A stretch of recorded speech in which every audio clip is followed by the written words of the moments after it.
Hello, j'espère que tu vas bien. Je t'enregistre ce nouvel épisode de la comète, toujours en direct du Mexique. Et d'ailleurs, avant de commencer cet épisode, je voulais partager avec toi un truc que je n'ai pas encore partagé sur les réseaux, mais c'est la première fois en 3 ans de voyage, puisque du coup, ça fait officiellement 3 ans que je suis digital nomade. C'est la première fois que je ne crée absolument pas de contenu. Alors quand je dis pas de contenu, ça veut pas dire que je fais 0 photo, 0 vidéo. Si tu me suis sur Instagram, tu vois que je fais des choses. Mais quand je te dis que je fais 0 contenu, c'est que c'est la première fois que je pars en voyage et j'ai 0 collaboration, c'est-à-dire que j'ai 0 placement de produits à faire, j'ai 0 collaboration avec hôtel, office de tourisme, location de voiture, enfin tout, parce que du coup c'est mon mec qui a tout organisé et pour le coup lui il a beaucoup de collabs, donc je l'aide à shooter ses collabs, mais ça me fait tellement bizarre et en même temps ça me fait tellement un bien fou. Du coup je fais juste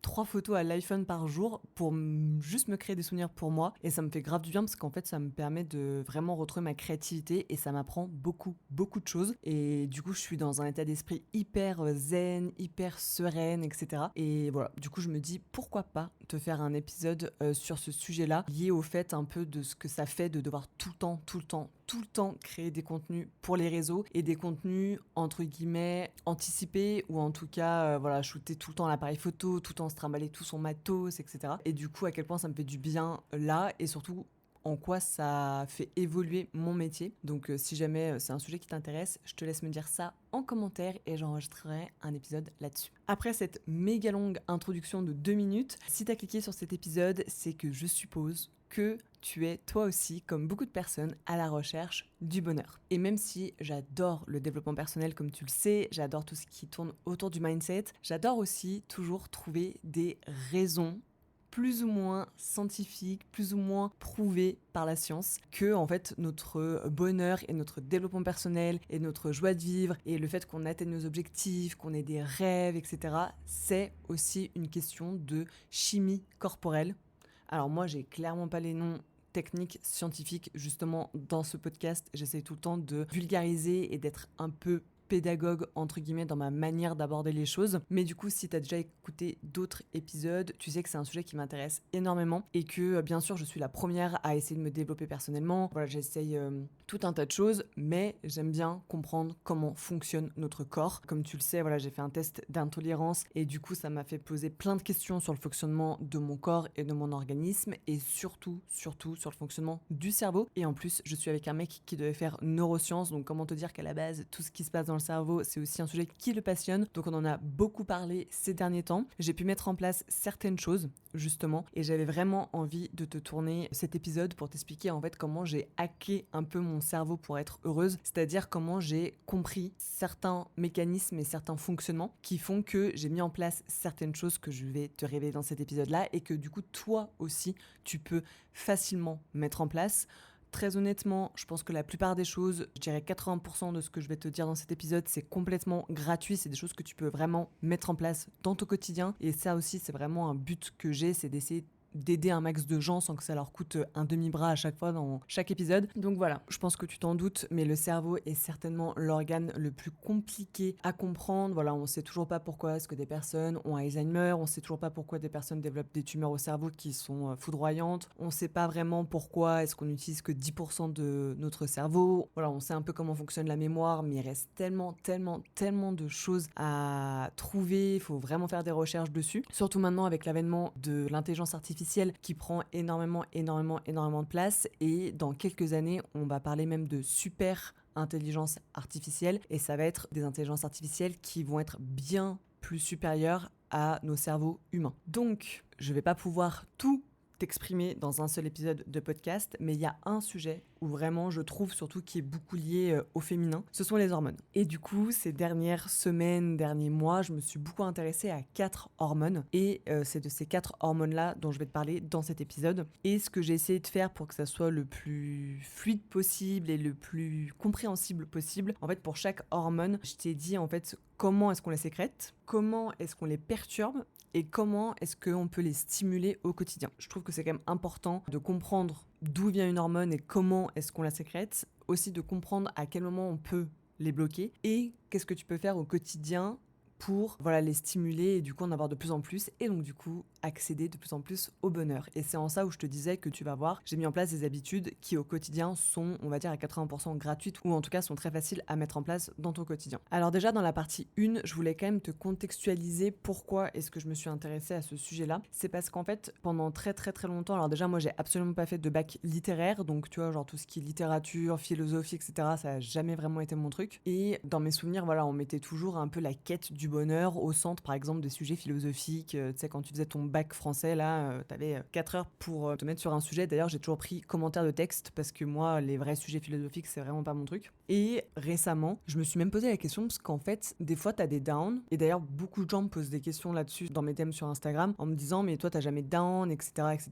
Et donc, si, bien sûr que j'en ai, c'est juste que je les montre moins parce que pour moi, c'est important de montrer de la positivité, de l'optimisme et tirer les gens vers le haut. Mais du coup, ça m'a fait poser question où je me suis dit, mais en fait, la quête du bonheur pour la plupart des gens, c'est quoi ? Genre, c'est d'avoir un bon taf, c'est de trouver l'amour, c'est de se marier, c'est de faire des gosses, c'est d'acheter une maison, c'est d'attendre que la retraite arrive. Et en fait, quand t'as tout coché, tu te dis, bon, bah là, c'est bon, je peux être heureuse. Et en fait, plein de fois, pas vraiment. Je sais pas si tu vois de quoi je veux parler, mais il te manque toujours un petit truc. Genre, d'ailleurs, on dit souvent que l'humain est un éternel insatisfait. Je suis assez d'accord avec cette phrase-là. Mais mon but, justement, c'est pas forcément d'être satisfaite de tout ce que j'ai, mais même dans mon insatisfaction, j'aimerais arriver quand même à être heureuse, tu vois. Et c'est là où vraiment j'ai compris que notre énergie, notre motivation et notre capacité en fait à savourer le moment et vivre le moment présent, et ça tu sais que ça m'a demandé beaucoup d'efforts, en fait ça n'était pas que environnemental, même si ça joue une grosse partie, je vais t'en reparler plus tard, mais ça vient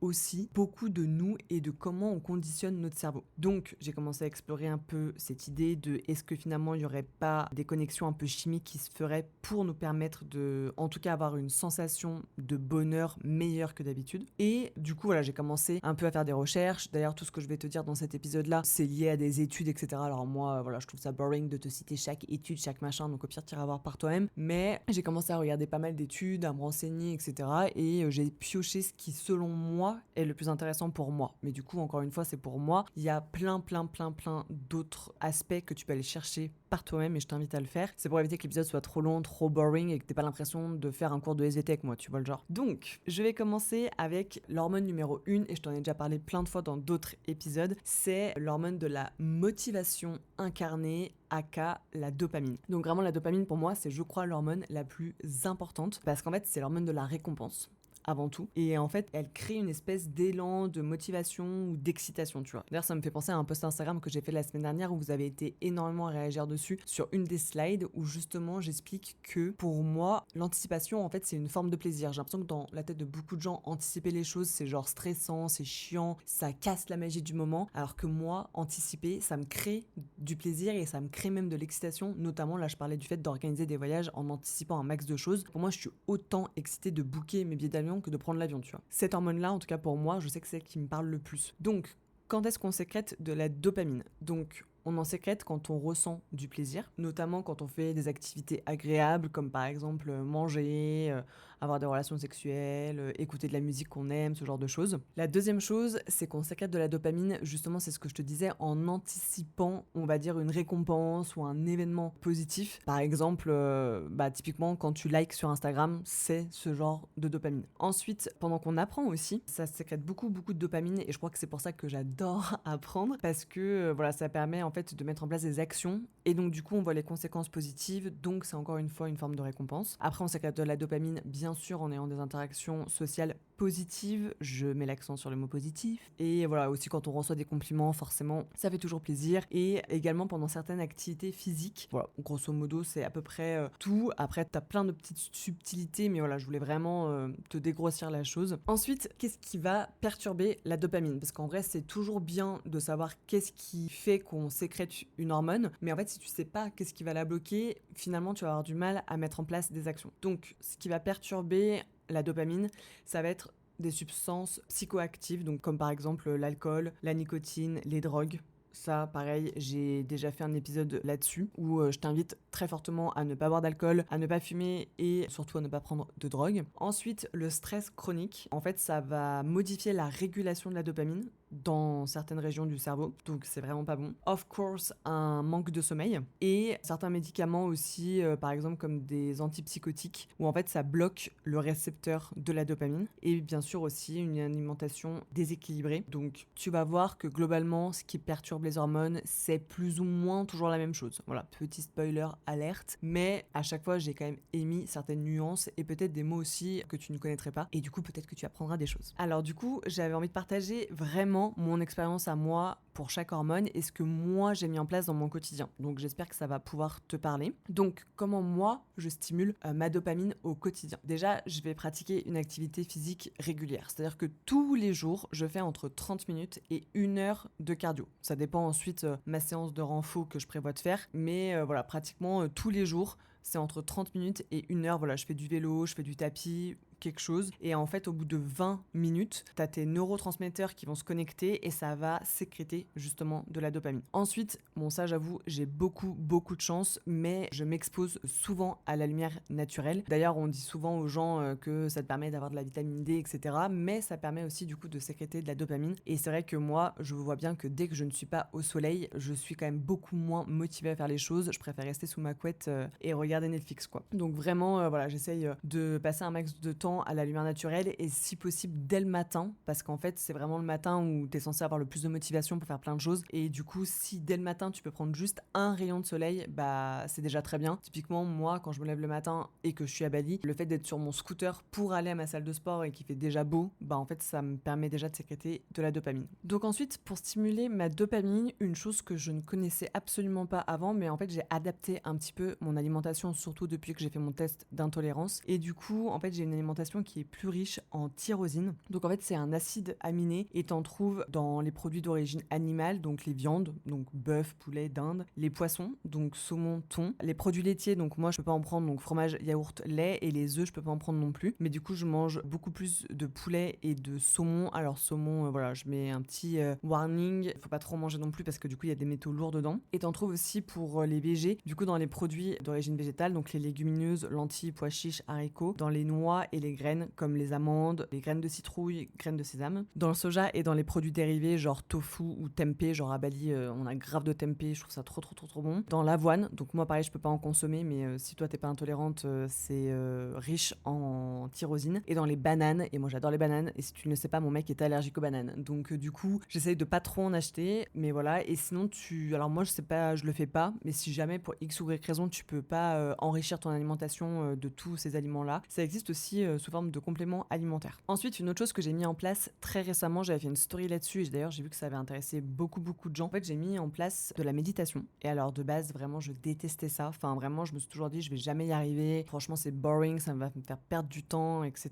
Et puis, avec mon astropsy, c'est elle qui m'a aidé à mettre ça en place. En fait, on a fait une première méditation guidée que je pouvais réaliser la journée. Puis après, on en a fait une autre que du coup, elle me conseille de faire vraiment le matin en me réveillant. Et vraiment, de pratiquer la méditation ou en tout cas la pleine conscience, ça a été vraiment prouvé scientifiquement que ça réduit le stress et donc du coup par définition ça permet à la dopamine d'être mieux stimulée. Et donc du coup l'autre chose que j'ai mise en place il y a quelques temps maintenant, ça c'est un peu plus ancien je dirais, j'en avais déjà parlé, mais c'est que je célèbre toutes mes petites victoires. Pourquoi ? Parce que pour rappel, du coup la dopamine c'est l'hormone de la motivation et surtout de la récompense. Et en fait, si tu célèbres pas tes toutes petites victoires, t'as jamais l'impression d'être récompensé pour quelque chose et du coup, ta dopamine, elle n'est pas stimulée. Donc moi, j'ai toujours pris l'habitude maintenant de célébrer mes petites victoires. Donc ça va être par exemple de faire toutes mes séances de sport de la semaine, d'avoir réussi à faire un deep work, d'avoir atteint X chiffre d'affaires ce mois-ci, d'avoir eu le temps de prendre du temps pour moi. Enfin voilà, je note tout. Comme tu sais, je traque mes habitudes de toute façon. Et donc, j'ai vraiment pris l'habitude de célébrer. Quand je dis célébrer, c'est pas forcément que je vais au resto pour boire un verre, mais juste, voilà, je vais me dire à moi-même ou à mon mec ou à des amis, ah, je suis trop contente, j'ai réussi à faire ci, j'ai réussi à faire ça. En gros, ça revient à dire qu'on est fier de soi. Donc, ça te permet aussi de travailler sur ta confiance en toi. Donc, je trouve que c'est totalement bénéfique. Sans transition, en parlant de confiance en soi, la prochaine hormone,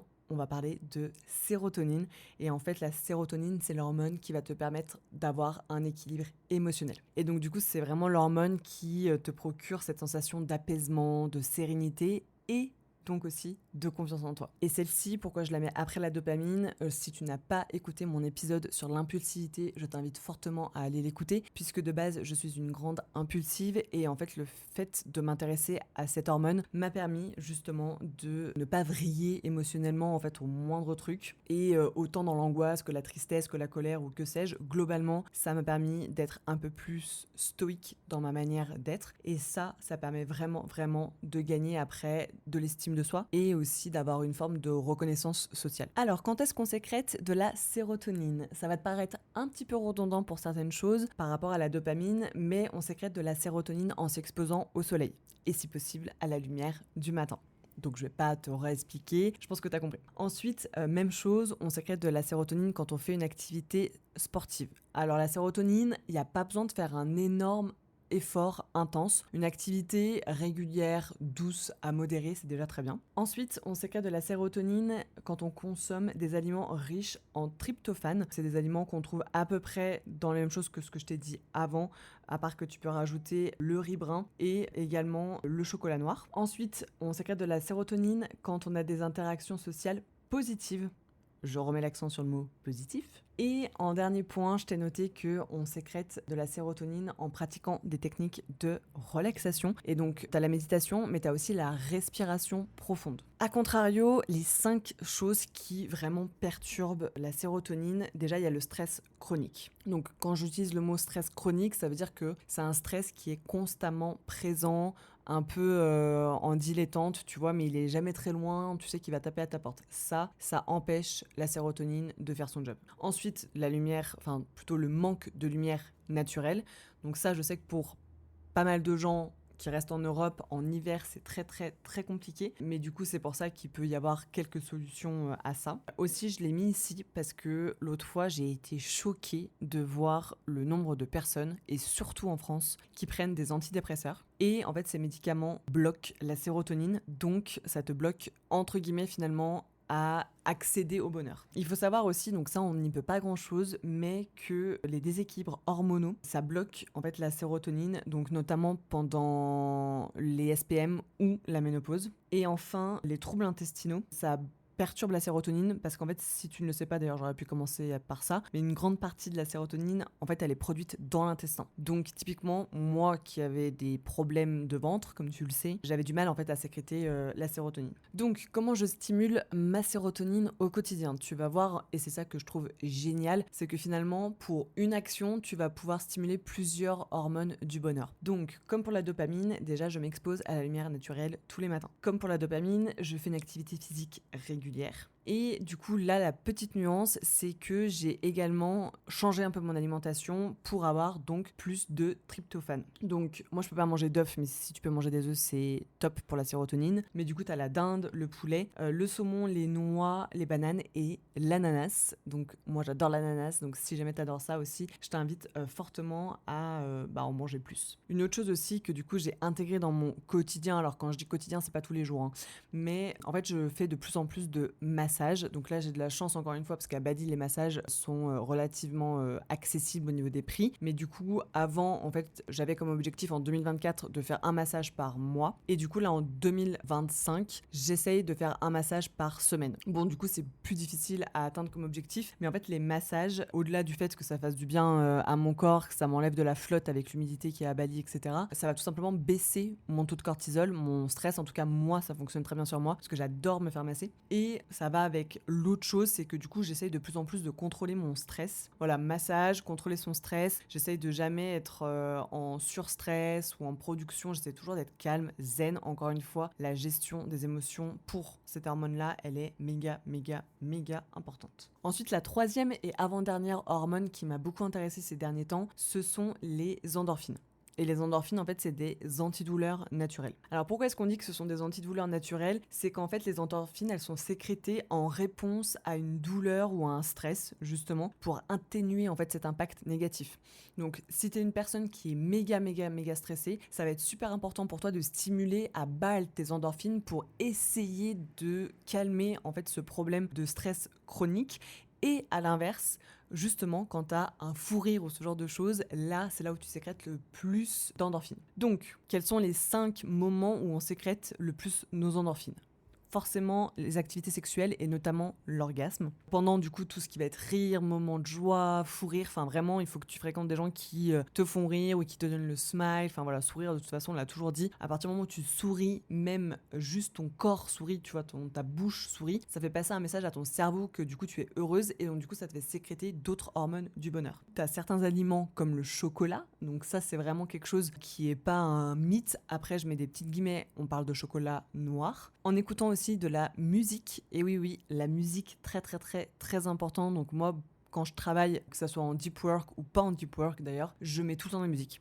Et tout le temps de la musique que j'aime, de la musique plutôt moi calme, douce, voilà, qui va un peu faire baisser mon cortisol. Et également, encore une fois, pendant les massages et l'acupuncture. Alors moi, l'acupuncture, j'ai essayé une fois et j'ai pas du tout accroché avec cette méthode-là. Mais si toi, t'aimes l'acupuncture ou que t'aimerais tester, franchement, je te recommande d'y aller à fond. Alors, qu'est-ce qui va perturber nos endorphines? Bon, je pense que du coup, ça va pas trop t'étonner, mais encore une fois, le stress chronique, en fait, ça va juste épuiser tes réserves d'endorphines. Une autre chose dont on parle pas trop aussi, c'est la sédentarité prolongée. Donc, toutes les personnes qui travaillent derrière un bureau pendant environ 8 heures par jour, ça, c'est vraiment, vraiment pas bon pour tes endorphines parce qu'en fait, ton corps n'est pas en mouvement. Donc, globalement, voilà, le manque d'activité physique. Donc là, je te dis pas qu'il faut aller faire du sport, mais juste le fait d'être sédentaire, c'est vraiment pas ouf. Donc, essaye de te trouver des moments au moins pour bouger un moment dans la journée. Ensuite, les troubles du sommeil et l'insomnie. Ça, globalement, je t'en ai toujours parlé. Le sommeil, pour moi, c'est le truc le plus important pour ta santé. Vraiment, s'il y a un truc où tu peux investir, c'est ça. Après, tu peux avoir aussi certaines carences qui vont bloquer du coup la sécrétion de ces endorphines-là. Donc, c'est super important d'avoir une alimentation équilibrée et variée. Et également la consommation excessive d'alcool, je suis obligée de le répéter, mais en vrai, c'est méga important. Encore une fois, j'ai fait un épisode sur mes 90 jours sans alcool que je t'invite à aller écouter si tu veux voir vraiment tous les effets négatifs. Donc, comment est-ce que moi je stimule mes endorphines au quotidien? Comme les deux précédentes, l'activité physique. Vraiment, c'est la base de la base et surtout pour les endorphines, ce qui va compter, c'est l'endurance. Donc vraiment, il faut vraiment au moins que tu fasses 30 minutes minimum de marche et ça va sécréter tes endorphines. J'essaye aussi du coup de privilégier toutes les personnes qui me font rire ou qui me donnent le sourire ou voilà, qui ont toujours un impact positif sur moi. Et quand c'est pas possible pour X ou Y raison, je vais regarder des trucs qui me font rire sur Netflix ou sur Instagram ou voilà. Vraiment rire, c'est méga important. D'ailleurs, il y a des personnes qui font des stages genre du yoga du rire ou ce genre de choses. Je sais pas si t'en as déjà entendu parler, je sais même pas si on est à Bali. Moi, j'en suis pas encore à ce niveau-là, mais je me dis que voilà, pour toutes les personnes qui ont vraiment pas rigolé depuis longtemps, ça doit être des stages vraiment intéressants à faire. Et j'ai changé encore une fois deux choses dans mon alimentation. La première chose, c'était facile de la changer, c'était le chocolat noir. Parce qu'en fait, à la base, je mangeais que du chocolat au lait. Et bah, du coup, je suis intolérante au lactose, donc je ne peux plus manger de chocolat au lait. Donc en fait, j'ai été obligée de basculer naturellement sur le chocolat noir. Et j'ai vraiment vu une différence. Surtout que bon, les Suisses, vous avez quand même le meilleur chocolat au monde, on va pas se mentir. Donc voilà. Et la deuxième chose que j'essaye de mettre en place, et franchement, je pense que c'est contre-intuitif de ouf d'ailleurs, mais j'essaye de manger plus épicé. Vraiment, les piments, en fait, ça contient de la capsaïcine ou quelque chose comme ça, je crois que ça s'appelle. Ça permet vraiment, en fait, cette molécule-là permet de stimuler les endorphines, donc manger épicé, c'est vraiment bon aussi. Donc si t'aimes l'indien, franchement, c'est incroyable. Moi, j'adore ça. Donc j'ai de la chance. Après, voilà, j'aime pas trop manger trop épicé non plus parce que bah, ça me fait mal au ventre au bout d'un moment, je pense. Mais sinon, c'est quand même quelque chose que j'essaye de mettre en place. Et un peu avec les relations qui me font rire, voilà, j'essaie d'entretenir uniquement des relations positives. Et là-dessus, c'est vrai que je suis hyper sélective et j'ai pas un niveau de tolérance très haut là-dessus. Vraiment, pour moi, être entourée de personnes positives, qui ont un impact positif sur moi, qui sont bienveillants, c'est hyper important. Et on arrive du coup à la dernière hormone, la quatrième hormone qui, selon moi, est la plus importante pour te rendre heureuse, c'est l'ocytocine. Et l'ocytocine, en fait, c'est l'hormone qu'on pourrait dire un peu, genre c'est l'hormone du lien, quoi. Donc du coup, je vais t'expliquer un petit peu, pareil, quand est-ce qu'on sécrète l'ocytocine. D'ailleurs, je pense que cette hormone, elle est un peu moins connue alors qu'elle est méga intéressante. Mais on sécrète de l'ocytocine du coup quand on a des contacts physiques intimes. Donc genre les câlins, les caresses, les massages, les rapports sexuels, ce genre de choses. On en sécrète aussi quand on partage des moments de confiance. C'est-à-dire que quand on parle avec quelqu'un, donc par exemple moi avec mon astropsy, quand je fais mes séances avec elle, je suis en train de sécréter de l'ocytocine parce que j'ai un lien de confiance avec elle, je me sens dans une zone de sécurité, dans ma bulle de sécurité. Et du coup, ça me permet de sécréter ces hormones-là. On on en sécrète aussi quand on a des contacts visuels prolongés avec les gens qu'on aime. Alors moi, ça, j'avoue, c'est pas forcément le truc, je le fais même pas du tout. Mais c'est intéressant de le savoir parce que du coup, si t'es une personne, par exemple, qui a du mal à parler, le fait de catcher juste un regard un peu long avec une personne que t'aimes, ça va te permettre de sécréter de l'ocytocine. Un autre truc que j'ai adoré, j'étais obligée de te le mettre dans les 5 éléments qui te permettent de vraiment sécréter de l'ocytocine, c'est d'être en compagnie des animaux de compagnie, justement. Donc chiens, chats, etc. Le fait d'être avec eux, ça te permet de sécréter de l'ocytocine. Et je l'ai pas mis là-dedans parce que moi, ça me concerne pas et ça concerne pas forcément tout le monde. Mais en fait, c'est la même chose avec les enfants. Genre, si t'es maman et que t'as une relation enfant-parent hyper, on va dire, sereine, en mode sécurité, etc., bah ça te permet, toi, en tant que parent, de sécréter de l'ocytocine. Et voilà, après, t'as toutes les activités sociales de groupe classiques. Voilà. En gros, il faut que tu aies du lien dans ta vie, quoi. Et donc, à l'inverse, qu'est-ce qui va perturber la sécrétion de l'ocytocine? Donc, l'isolement social, je dirais que c'est genre le pire truc, et de manière générale, hein, de toute façon, je l'ai déjà dit plein de fois, mais on meurt de solitude. Le manque d'interaction avec les humains va bloquer en fait ton ocytocine. Les traumatismes émotionnels aussi, liés à certaines relations, etc., vont bloquer l'ocytocine. Encore une fois, la consommation d'alcool et de drogue, ça bloque tout, de toute façon, ça, on le sait. Et alors, du coup, j'avais noté un autre truc, ça, il y a plein d'études qui ont été faites là-dessus, mais du coup, je te laisserai aller voir si ça t'intéresse. Mais le fait d'utiliser des produits chimiques, notamment des perturbateurs endocriniens, donc genre plein de déos, plein de trucs comme ça bloque en fait la sécrétion d'ocytocine. Et aussi les difficultés à s'attacher aux gens bloquent l'ocytocine. Donc ça, pareil, il y a eu plein d'études là-dessus. Moi, ça me concerne pas trop, mais je me suis dit que c'était quand même un peu les 5 choses que je pouvais le plus entendre dans mon environnement. Donc c'est pour ça que je te les ai partagées ici. Alors, comment est-ce que je stimule mon ocytocine au quotidien? Bon, déjà, moi, je suis quelqu'un de méga tactile grâce à mes origines italiennes. J'avoue, d'ailleurs, j'ai une anecdote à te raconter là-dessus. L'autre fois, on était à Bali et puis on va dans mon glacier préféré. Et puis, je vois une amie qui, du coup, est canadienne. Et en fait, elle était avec un pote à elle. Enfin, elle est comme moi, genre, on est très tactile, très câlin, très fofolle, etc. Donc, quand on se voit, on est toujours en train de crier dans la rue, limite. Et puis, du coup, là, je la vois et en fait, elle était avec son pote que j'avais encore jamais vu, hein, je le connaissais pas du tout. Et en fait, par réflexe, surtout quand je suis à Bali, encore plus, je suis arrivée vers lui et voilà, je me suis présentée en anglais, etc. Je savais même pas d'où il venait. Et je lui ai fait un câlin et tout. Et en fait, le mec est resté méga froid. Un peu en mode genre choqué, qu'est-ce qu'elle fait la meuf, tu vois. Et du coup, ma pote me dit, du coup, elle me dit à moi, ah, je suis trop désolée, il est russe, du coup, c'est pas dans sa culture. Et du coup, elle a dit à son pote, ah, je suis désolée, c'est ma pote, elle est française, du coup, elle est hyper câlin, machin et tout. Mais c'est vrai que du coup, moi, je suis très comme ça. Et c'est quelque chose, du coup, j'ai pas du tout intégré ça dans mon quotidien parce que pour le coup je suis née comme ça, donc ça me demande pas d'effort et je suis très heureuse du coup d'être comme ça parce que ça me permet de sécréter beaucoup d'ocytocine. Ensuite, pratiquer la méditation et ou le yoga, etc., en fait ça favorise aussi l'ocytocine, donc ça c'est quelque chose que j'ai mis en place récemment. Entretenir des conversations profondes, donc ça pareil je t'en ai déjà parlé plusieurs fois, mais moi j'ai beaucoup de mal et de plus en plus en vieillissant à avoir des conversations de small talk, genre ça va, il fait beau, tu fais quoi, machin, ça m'intéresse pas du tout. Et du coup, pareil, je suis très heureuse de ça parce que ça me permet d'avoir beaucoup, je dirais à 80% du temps, des conversations profondes. Et du coup, c'est hyper important pour sécréter de l'ocytocine. Et alors, du coup, un autre truc que j'ai vu dans une des études et que du coup, je me suis dit, ok, ça faut absolument que je le mette en place parce que je sais que c'est bon pour le corps, tout le monde me l'a toujours dit et j'ai du mal à le mettre en place, c'est de manger lentement. Vraiment de manger lentement. Apparemment, en fait, ça permet à ton cerveau, tu sais, la nourriture, il y a ce côté un peu réconfortant quand même. Et du coup, je pense que ça crée un lien et du coup, ça sécrète de l'ocytocine. Donc ça, j'essaie vraiment de le faire. Et le dernier point, tu le sais déjà, mais c'est que du coup, j'ai repris une thérapie cette année. Pas pour régler un trauma en particulier. Cette année, j'ai décidé de faire appel à Jess sur toute l'année à raison de 2 ou 3 séances par mois. Et en fait, j'ai déjà réglé beaucoup de mes traumas, mais il reste des petites brides, tu sais, par-ci, par-là. Et en fait, j'ai décidé de faire ça, notamment quand j'avais vu que en fait l'ocytocine peut être bloquée par le fait qu'on reste bloqué nous-mêmes sur des traumas, et mon but en fait c'est de pas être bloqué là-dessus pour pouvoir en sécréter toujours plus. Donc voilà, du coup je voulais vraiment te parler de ces 4 hormones parce que selon moi tout ce que je t'ai dit, tu vois, que je mettais en place, franchement c'est pas du tout compliqué. Il suffit juste que tu ailles au sport, que tu bouges, que tu fréquentes des personnes positives, que tu manges du chocolat noir, de l'ananas, des bananes, du poulet. Et déjà, je pense que tu auras pas mal de ces hormones qui seront sécrétées. Voilà, essaye de regarder des choses qui te font rire. Si t'es un petit peu isolé humainement, c'est vraiment méga important de rire. Essaie de rencontrer des nouvelles personnes, fais des groupes d'ateliers. Enfin voilà, maintenant avec les réseaux, internet, etc., c'est quand même facile de rencontrer du monde. Et c'est méga important pour ton bonheur. Et justement, en fait, quand tu structures un peu tes journées pour activer un peu chaque hormone, vraiment, j'ai senti tout de suite une différence.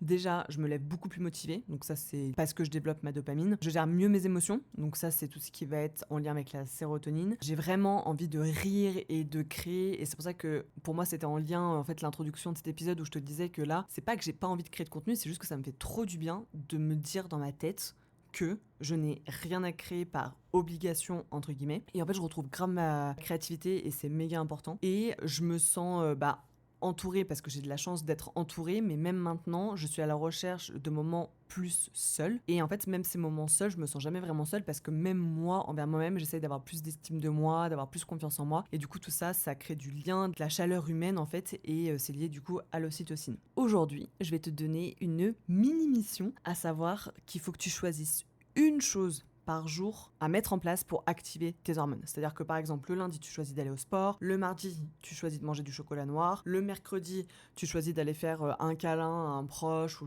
que sais-je, le jeudi voilà, etc. Et tu te notes ça, tu le notes en haut de ton agenda, et déjà tu fais ça pendant 30 jours et tu verras au bout de 30 jours comment tu te sens. Juste ton cerveau, encore une fois c'est un muscle, alors oui c'est un organe mais c'est aussi un muscle que l'on peut travailler si on s'en donne la peine, et ça peut vraiment nous aider à accéder au bonheur, et je me sens mais tellement plus heureuse. C'est vrai que du coup je te l'ai même pas dit parce que pour moi ça se voit, je pense sur mes réseaux, ça se voit dans ma vie, ça se voit comment je suis, comment je parle, etc. Mais je me sens vraiment beaucoup plus heureuse qu'il y a 3 ans notamment. Vraiment ça fait 3 ans maintenant que je travaille sur tout ça, et je dirais que là vraiment depuis mon retour de tour du monde, donc 1 an et demi, c'est vraiment des sujets sur lesquels je suis focalisée, et c'est tout bête, franchement c'est tout bête, ça peut même paraître un peu genre bullshit d'un point de vue extérieur, mais je te jure que ça marche vraiment.